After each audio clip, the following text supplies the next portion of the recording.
Assalamualaikum warahmatullahi wabarakatuh. Perkenalkan, nama saya Isnurenda, kelas IE 20C4 dari Prodi Teknik Industri. Di sini saya akan sedikit mempresentasikan tentang otomasi industri. Lalu selebihnya saya ingin belajar bersama. Baik, kalau gitu saya langsung mulai saja presentasinya. Bagaimana konsep dari otomasi industri? Pengertian otomasi industri. Pada dasarnya, otomasi industri adalah proses di mana sistem kontrol menggantikan peran manusia dalam industri. Artinya, banyak tahap dalam proses industri tidak lagi dijalankan manusia, melainkan digantikan oleh mesin, sehingga keseluruhan proses menjadi otomatis. Demi memperlakukan otomasi, industri memerlukan sistem kontrol. Otomasi industri ini pada dasarnya adalah suatu teknologi yang berhubungan dengan penerapan sistem mekanis, elektronik, dan juga sistem informasi yang berdasarkan komputer untuk bisa mengoperasikan dan juga mengendalikan produksi perusahaan. Pada awalnya, otomasi industri ini dilakukan untuk bisa meningkatkan produktivitas dan juga untuk mengurangi biaya yang berhubungan dengan penggunaan tenaga kerja manusia. Tetapi seiring dengan perkembangannya, maka fokus otomasi ini telah berubah pada peningkatan kualitas dan juga fleksibilitas dalam proses pembuatan ataupun proses produksi perusahaan. Tujuan otomasi industri yaitu teknologi ini mencakup penggunaan berbagai peralatan mesin otomatis guna memproses komponen, mesin perakitan otomatis, robot industri, sistem penanganan, penyimpanan biaya bahan otomatis, dan juga sistem inspeksi otomatis. Lalu jenis-jenis otomasi industri yaitu yang ke-1 ada otomasi tetap. Dalam suatu sistem otomasi tetap, alat ataupun mesin industri akan ditetapkan dengan serangkaian operasi ataupun tugas tetap dan akan jarang terjadi perubahan dalam hal pengoperasiannya. Sistem otomasi tetap ini umumnya digunakan dalam proses aliran yang kontinu seperti pada mesin konveyor dan sistem produksi massal. Yang kedua, otomasi yang bisa diprogram. Dalam sistem otomasi yang bisa diprogram, maka urutan operasi serta konfigurasi mesin akan bisa diubah dengan menggunakan alat penggunaan elektronik. Nantinya, sistem ini akan memerlukan waktu dan juga upaya guna memprogram ulang mesin dan umumnya digunakan dalam proses produksi yang sifatnya batch. Lalu yang ketiga ada otomasi fleksibel. Sistem otomasi fleksibel ini biasanya akan selalu dikendalikan oleh komputer dan akan sering diterapkan pada produk yang lebih sering berubah-ubah. Mesin CNC adalah salah satu contoh sistem otomasi yang fleksibel ini. Kode instruksi yang diberikan oleh pihak operator pada komputer adalah unik untuk setiap proses pekerjaan tertentu. Lalu, apa aja kekurangan dan kelebihan otomasi industri? Kelebihan otomasi industri di sini adalah yang pertama, pengurangan durasi produksi. Jadi produksinya menjadi lebih cepat. Yang kedua ada peningkatan akurasi dan juga pengulangan yang baik. Yang ketiga ada mengurangi kesalahan. Yang keempat ada mengurangi beban biaya karyawan. Yang kelima peningkatan keamanan. Yang keenam meningkatkan jumlah produksi. Lalu kekurangan otomasi industri itu yaitu kurangnya fleksibel, lebih banyak polusi, investasi yang sangat besar, peningkatan pengangguran, biaya tak terduga. Lalu yang selanjutnya, jelaskan rangkaian listrik seri dan paralel beserta kekurangan dan kelebihannya. Yang pertama di sini adalah rangkaian listrik seri. Dalam listrik diartikan sebagai rangkaian yang disusun sejajar. Dikatakan seri karena penyusunannya diatur seri, sehingga pada rangkaian ini hanya terdapat satu lintasan arus listrik. Rangkaian dipasang secara sejajar dan urut. Oleh karena itu, pada rangkaian ini tidak ditemukan percabangan arus. Lalu kelebihan listrik seri yaitu proses pembuatan rangkaian seri cukup mudah karena bentuknya yang cukup sederhana. Hemat biaya karena tidak membutuhkan banyak kabel dan saklar, jadi cukup satu saklar saja. Tidak sulit untuk melakukan pemeriksaan saat terjadi kerusakan karena tidak banyak komponen yang harus diperiksa. Lalu kekurangan rangkaian listrik seri Yaitu, jika salah satu komponen rusak, maka seluruh komponen akan mati atau tidak berfungsi. Yang kedua, jika saat dipasang beberapa lampu, maka nyala lampu tidak sama terang. Lalu yang terakhir, penggunaan listrik tidak efisien karena hambatan total rangkaian yang besar. Dan selanjutnya, yang kedua, rangkaian listrik paralel. Rangkaian listrik paralel adalah rangkaian alat komponen listrik yang dihubungkan secara bersusun atau berjajar. Oleh karena itu, bentuknya yang bersusun atau berjajar itu, maka pada rangkaian ini terdapat banyak pencabangan. Rangkaian listrik paralel memiliki beberapa karakteristik, diantaranya adalah memiliki tingkat kerumitan yang lebih tinggi dibandingkan dengan seri.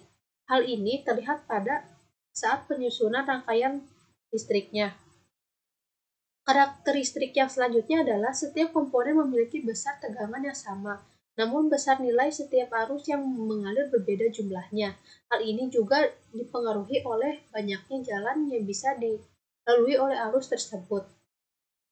Lalu di sini ada kelebihan rangkaian listrik paralel. Kelebihannya yaitu penggunaan listrik lebih efisien karena hambatan total rangkaian paralel yang kecil. Terus saat dipasang beberapa lampu, maka seluruh lampu menyala sama terangnya.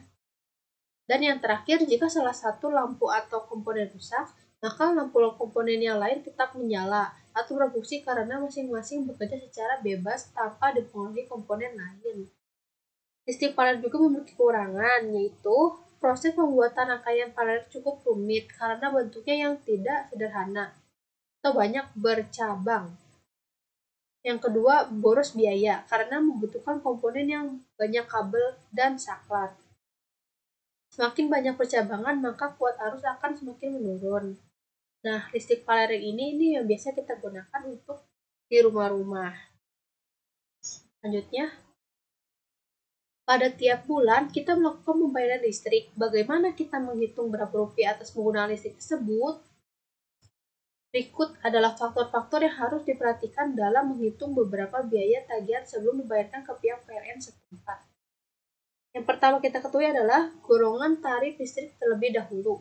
Cara menghitung biaya listrik yang pertama adalah dengan mengetahui terlebih dahulu golongan tarif listrik di rumah kamu. Seperti yang kamu ketahui, di Indonesia terdapat beberapa jenis golongan tarif listrik berdasarkan batas daya, diantaranya adalah 900 volt sampai 6.600 volt ke atas. Cara yang kedua adalah lakukan pengecekan dan pencatatan pada semua peralatan yang membutuhkan listrik. Cara menghitungnya, biaya listrik yang kedua adalah dengan mengecek dan mencatat semua peralatan di rumah yang membutuhkan listrik. Sebagai contoh, di rumah kamu menggunakan berbagai peralatan elektronik, kayak TV, kulkas, dan lain sebagainya. Lalu cara yang ketiga adalah menghitung biaya listrik. Langkah selanjutnya untuk menghitung biaya listrik di rumah kamu adalah dengan cara menjumlahkan semua estimasi penggunaan peralatan listrik di rumah kamu.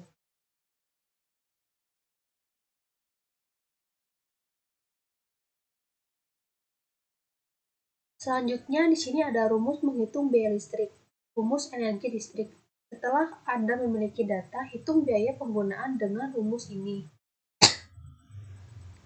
Kalikan watt perangkat dengan jumlah jam yang digunakan per hari, bagilah dengan 1000, kalikan dengan kWh Anda. W sama dengan P dikali T. W adalah energi listrik, P adalah daya listrik, T adalah waktu pemakaian atau hour. Contoh soal, sebuah rumah memiliki 4 lampu 20 watt, 2 lampu 60 watt, dan TV 60 watt. Setiap harinya dinyalakan rata-rata 8 jam. Jika energi listrik setiap kWh-nya seharga 111 rupiah, berapakah biaya yang harus dibayar selama 1 bulan atau 30 hari? Pembahasan menghitung biaya listrik. Diketahui 4 lampu 20 watt. Sama dengan 4 dikali 20 watt sama dengan 80 watt. 2 lampu 60 watt. Sama dengan 2 dikali 60 watt. Sama dengan 120 watt. TV 60 watt sama dengan 60 watt. Lalu jumlahkan semua daya yang terpakai. 80 watt ditambah 120 watt tambah 60 watt, totalnya ada 260 watt. Dengan selang waktu 8 jam dikali 30 hari atau 1 bulan, sama dengan 240 jam. 1 kWh sedengan Rp111. Yang ditanyakan biaya yang harus dibayar selama 1 bulan 30 hari. Lalu jawabannya yaitu energi atau daya dikali waktu sama dengan 260 watt dikali 240 jam sama dengan 62.400 watt. Jam sama dengan 62,4 kilowatt jam sama dengan 62,4 kWh. Jadi biayanya 62,4 kWh dikali Rp111, jadi harganya adalah Rp6.945. Terus selanjutnya, apakah energi bisa diperbarui ataukah tidak bisa diperbarui? Berikan penjelasan dan uraiannya. Sumber energi adalah segala sesuatu di sekitar kita yang mampu menghasilkan suatu energi baik yang kecil maupun besar. Ada berbagai macam sumber energi yang bisa menghasilkan dalam pembagiannya. Sumber energi secara garis besar dapat dibedakan menjadi 2 kelompok, yaitu sumber energi yang dapat diperbarui dan tidak diperbarui. Yang pertama, sumber energi yang tidak dapat diperbarui. Keberadaan sumber energi yang tidak dapat diperbarui sangat terbatas karena proses pembentukannya membutuhkan waktu yang sangat lama, bahkan mencapai jutaan tahun, sedangkan proses eksploitasinya dilakukan dengan secara besar-besaran, sehingga ketersediaan sumber energi tersebut dari tahun ke tahun mengalami penurunan yang drastis. Adapun contoh-contoh sumber energi yang tidak dapat diperbarui yaitu 1. Minyak bumi. Cairan kental berwarna hitam minyak bumi yang sebagian besar terdiri dari hidrokarbon, sehingga bila dibakar akan menghasilkan gas karbon atau dioksida air. Yang kedua, gas bumi. Pada dasarnya, proses pembentukan minyak bumi selalu diikuti oleh pembentukan gas bumi, sehingga sering ditemukan sumur minyak yang dalamnya terdiri dari minyak bumi dan gas alam. Gas bumi sebagian besar terdiri dari metana, CH4, yaitu sekitar 75-95%, dan sedikit karbon dioksida serta belerang. Yang ketiga ada batu bara. Proses pembentukan batu bara mirip dengan pembentukan sumber energi fosil lainnya. Batu bara berasal dari makhluk hidup dan mikroorganisme yang mati dan terkubur selama berjuta-juta tahun. Dan yang terakhir ada bahan-bahan nuklir. Sumber energi yang tidak dapat diperbarui lainnya yaitu bahan bakar nuklir. Uranium merupakan bahan bakar nuklir utama, seperti halnya batu bara. Bahkan, bahan bakar nuklir juga terdapat di dalam lapisan tanah sehingga untuk mengeksploitasinya dibutuhkan proses penambangan. Sumber energi yang dapat diperbarui. Sumber energi terbarui dapat digunakan tanpa batas waktu dan tidak akan pernah habis karena dapat dipulihkan dalam waktu relatif singkat. Serta persediaan yang melimpah, seperti misalnya tenaga air karena adanya siklus air, atau panas bumi dan sinar matahari langsung. Lalu berikut adalah sumber energi yang dapat diperbarui. 1. Tenaga air. Air yang mengalir dapat digunakan sebagai sumber energi guna mendapatkan energi gerak atau kincir angin atau energi listrik yang sering disebut dengan pembangkit listrik tenaga air. Yang kedua ada panas bumi. Panas bumi adalah sumber energi yang berasal dari perut bumi. Secara alami di dalam perut bumi terdapat energi panas dalam jumlah yang besar yang dihasilkan oleh magma yang bergerak ke atas permukaan bumi. Biomasa. Biomasa adalah energi yang dihasilkan dari keseluruhan makhluk hidup ataupun mati, seperti tumbuh-tumbuhan, binatang, mikroorganisme, dan bahan organik, termasuk sampah organik. Unsur utama dari biomasa adalah zat-zat kimia molekul yang sebagian besar mengandung atom karbon. Dan yang keempat ada sampah organik. Sampah organik merupakan jenis sampah yang dapat diuraikan oleh mikroorganisme. Sampah tersebut dapat dimanfaatkan sebagai sumber energi karena pada sampah organik tersebut mengalami pengurangan akan menghasilkan biogas.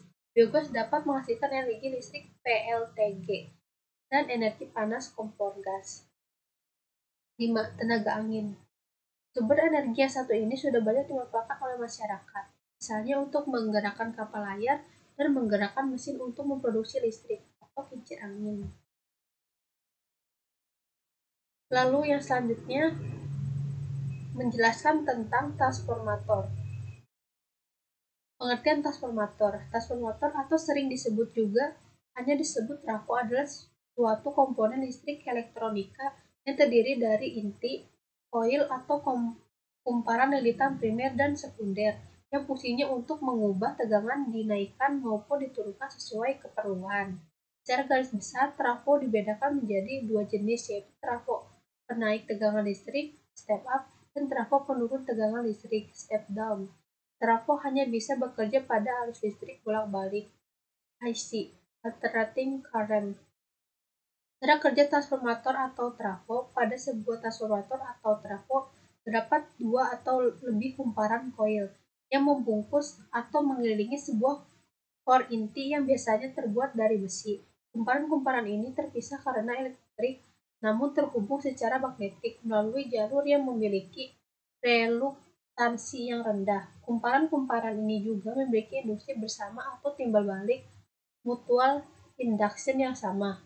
Seperti yang sudah kita ketahui bahwa transformator atau trafo bekerja berdasarkan prinsip induksi elektromagnetik berdasarkan pada hukum tersebut, maka apabila sebuah kumparan primer dihubungkan dengan sumber tenaga bolak-balik AC, maka akan timbul flux bolak-balik pada inti yang dibungkus kumparan primer. Maka pada kumparan primer terjadi induksi sendiri, step induction. Pengaruh induksi dari kumparan primer membuat kumparan sekunder juga terjadi induksi. Induksi pada kumparan sekunder biasa disebut dengan induksi bersama atau mutual induction.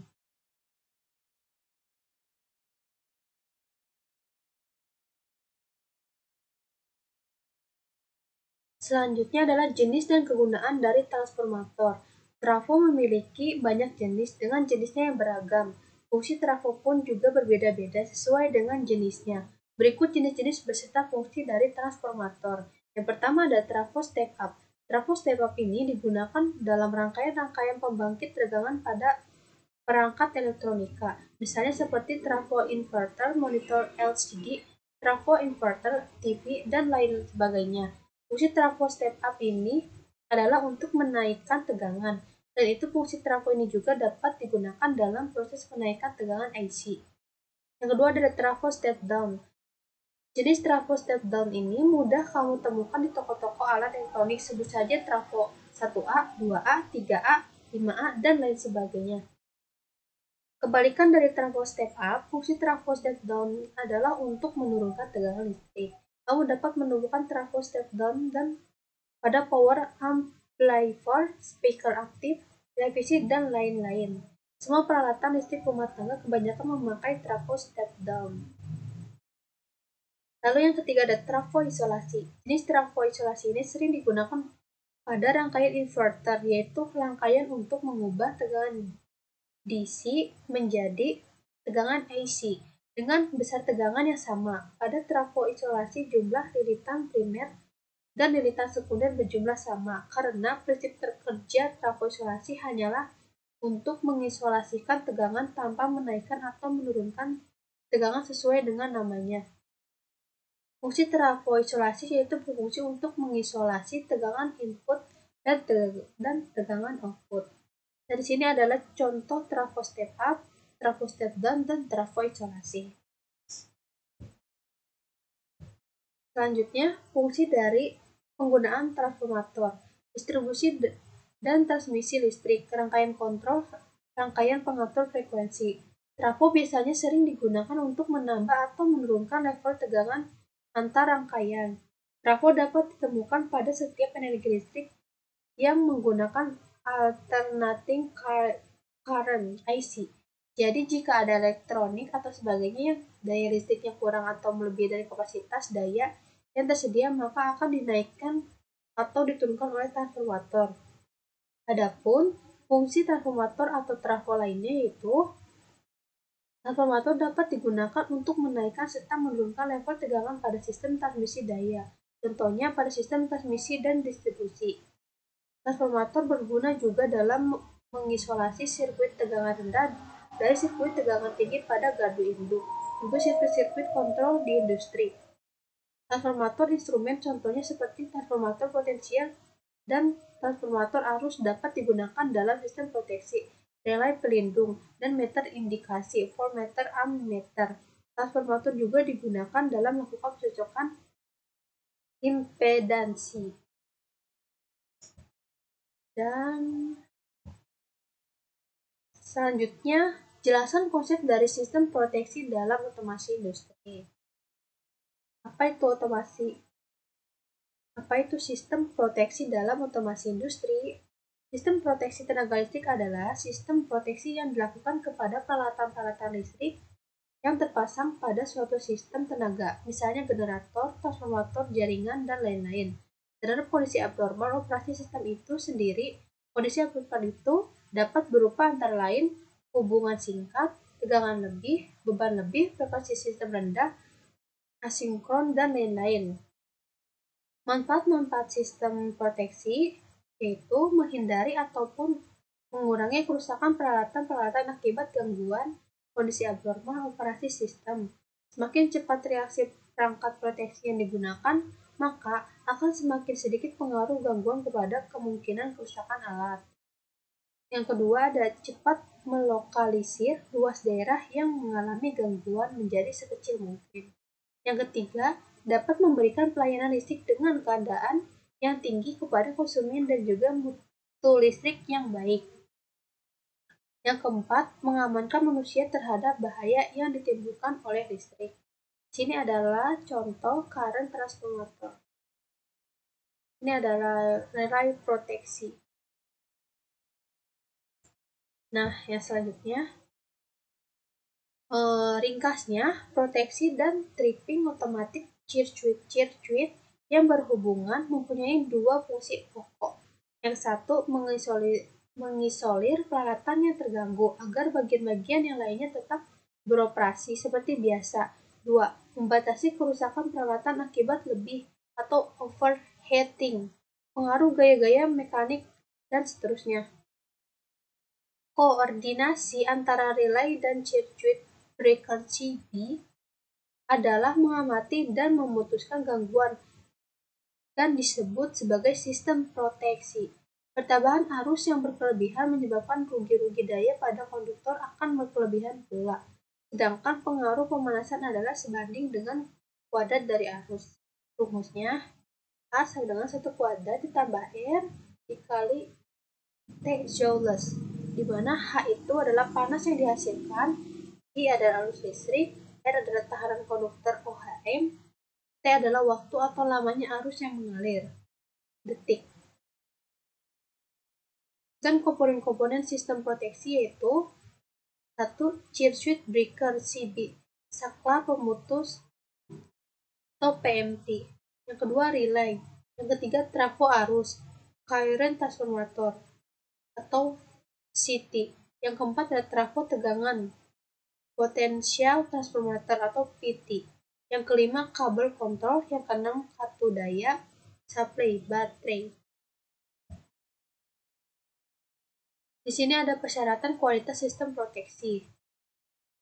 A. Selektivitas dan diskriminasi. Efektivitas suatu sistem proteksi dapat dilihat dari kesanggupan sistem dalam mengisolir bagian yang mengalami gangguan saja.